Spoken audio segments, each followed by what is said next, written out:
சின்ன கிராமம் திண்டுக்கல் பக்கத்துல எங்க அம்மாவுடைய ஊர். அங்க ஒருத்தர் இருந்தாரு, ஹாஜாபாய்னு ஒருத்தர் இருந்தார். ஒரு சாதாரண மனிதர், சைக்கிள்ல தான் வருவாரு. அவர் வருவாரு, ஃபுல்லா பாத்ரூம் எல்லாம் கிளீன் பண்ணுவாரு. காசு யார்ட்டையும் கேட்க மாட்டார், அவரா கிளீன் பண்ணுவாரு. பள்ளிவாசல கூட்டுவாரு. வெளியே இருந்து யாராவது தொழுகைக்கு வந்தாங்கன்னா அவங்க காரெல்லாம் கழுவி விடுவாரு. யாராவது கொடுத்தா வாங்கிக்குவார், யார்ட்டையும் கேட்க மாட்டார் அவர். ஆனா என்ன சொல்லுவார், யார் முசாவா பண்ணாலும் எல்லாத்துக்கும் முசாவா பண்ணுவாரு. நான் ஹஜ்ஜுக்கு போறேன் துவா செய்யுங்க, நான் ஹஜ்ஜுக்கு போறேன் துவா செய்யுங்க எப்படி சொல்லுவார். அப்ப நாங்கெல்லாம் சின்ன பசங்க எல்லாம் அவரை கேலி பண்ணுவோம். ஹஜா பாய் எப்ப ஹஜ்ஜுக்கு போறீங்க, எப்ப பாஸ்போர்ட்லாம் எப்ப, இந்த வந்துடும், அடுத்த வாரம் பாஸ்போர்ட் வந்துடும், அடுத்த வாரம் டிக்கெட்லாம் வந்து போயிடுவேன் அப்படின்னு சொல்லுவார். எப்ப கேட்டாலும் இதான் சொல்லுவார். நான் அப்புறம் ஓதி எல்லாம் முடிச்சு பெரிய பிள்ளை ஆயிட்டேன். பட்டம் எல்லாம் வாங்கின பிறகு நான் ஊருக்கு போறேன்.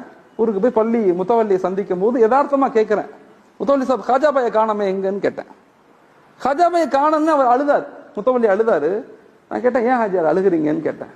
மொரானா ஹாஜாபாய் மௌத்தா போயிட்டாரு அப்படின்னு சொன்னார். அங்க பெரிய ஷாக்கெல்லாம் இல்ல, மௌத்தா போயிட்டாருன்னா மௌத்தா போதானே செய்வாங்க, மௌத்தா ஆயிட்டா அப்படியா, அதுக்கே அழுகுறீங்கன்னு கேட்டேன்.